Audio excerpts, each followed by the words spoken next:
88 ans plus tard, Jean-Louis se souvient encore de ses 9 ans.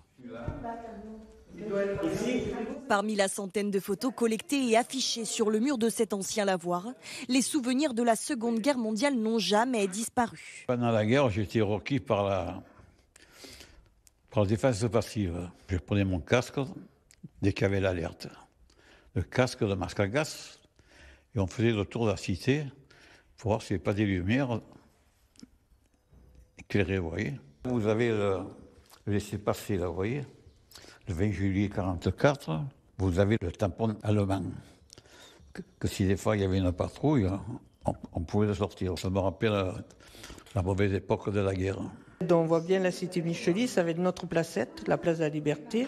Et en fait, la batterie allemande était juste là, au niveau du château Montrocher. Construite entre 1934 et 1936 par l'architecte Gaston Castel, la cité Michelis est devenue un lieu d'ancrage familial pour ses habitants, issus de plusieurs vagues d'immigration.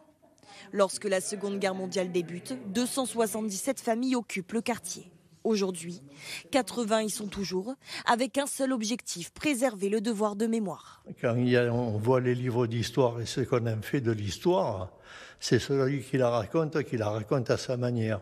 C'est fait par des gens qui l'ont pas vécu ou qui l'abordent à leur façon. Ce lundi matin, même les plus jeunes ont eu le droit à une piqûre de rappel. Une commémoration a été organisée au pied du monument aux morts de la cité, offert aux habitants qui se surnomment les racines de Michelis.